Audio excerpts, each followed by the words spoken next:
Hello, my little friends. Are you ready for a super fun story today?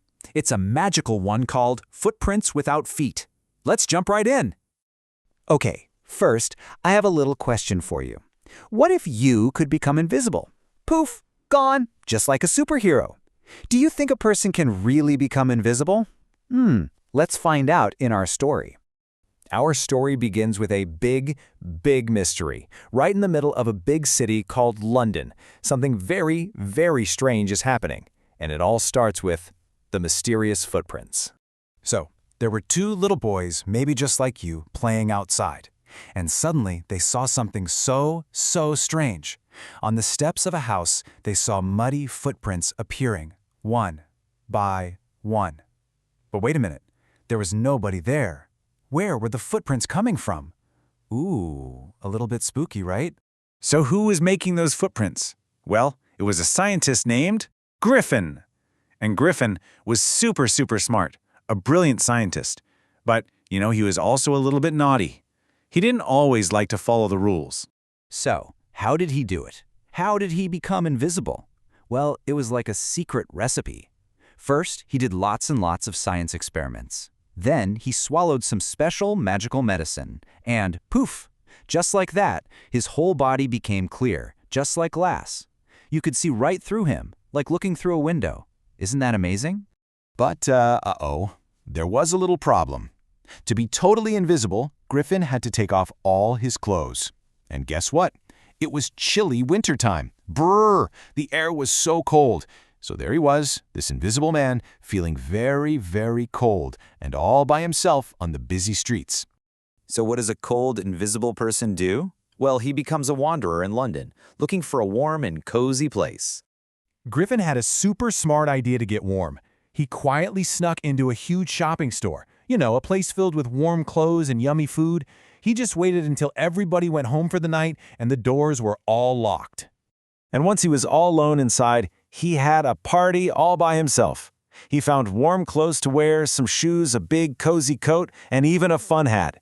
Then he went and ate delicious food and yummy sweets, and when he got sleepy, he made a big, soft, comfy bed out of a pile of quilts. It was like a secret sleepover. Oh no, Griffin was so warm and cozy that he slept for too long. The next morning, the people who worked in the store came in, and they saw him. He got such a fright he started to run, and the only way to get away was to quickly take off all his new warm clothes and become invisible again. Phew, that was a close one. Griffin was cold again, but he had another clever idea. He found a costume shop. A fun place with silly hats and funny noses for parties. He wanted to find a disguise that would cover up the empty space where his invisible head was. Wow, look at his funny new disguise. Before, he was just invisible air. But now, after visiting the shop, he was wearing bandages all over his head, dark glasses, a big fake nose, fuzzy whiskers on his cheeks, and a large hat. He looked like a very funny man. Griffin was tired of the big, noisy city, so he decided to go somewhere quiet. He took a train to a teeny-tiny village called Ipping.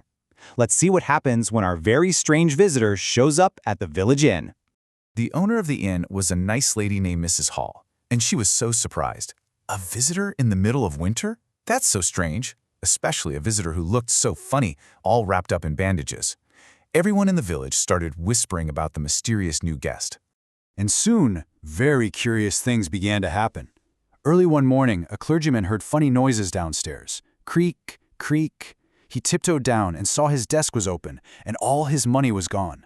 But the weirdest part? The room was completely empty. Who could have taken the money? And then, things got even weirder for poor Mrs. Hall. She went to Griffin's room, and suddenly, the furniture started moving all by itself.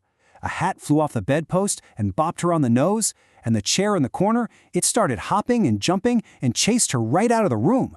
Mrs. Hall was so scared, she thought the room had ghosts.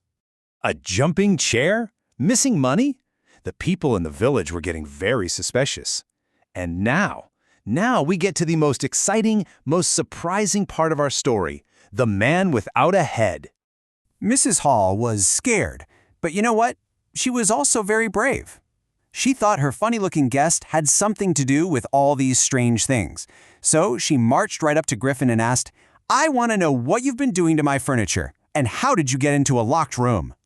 Well, Griffin did not like being asked questions. He got so grumpy and furious, he shouted, "You don't understand who or what I am. Fine, I'll show you." Oh my goodness, what is he going to show them? Are you ready? And then, the big surprise.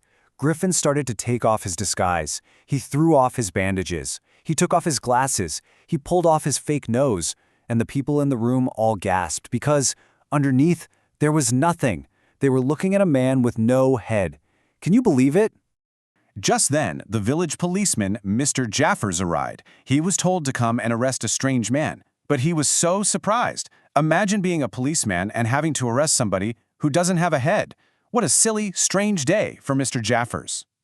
Mr. Jaffers tried his best to catch him, but Griffin just started throwing off the rest of his clothes. And with every shirt and every sock he took off, he became more and more invisible. People were trying to grab him, but they were just grabbing at empty air. Whoosh! There was nothing there. And just like that, Griffin got away. Poof! He was totally invisible again. He ran off, and nobody in that little village knew where to find the invisible man. He was gone, leaving everyone feeling very surprised and very confused. So Griffin was a super smart scientist who made an amazing discovery. But what do you think? Did he use his special invisible power for good things, like helping people? Or did he use it for naughty things? If you could be invisible for just one day, what wonderful and kind things would you do? That's something fun to think about, isn't it? Thanks for listening to our amazing adventure.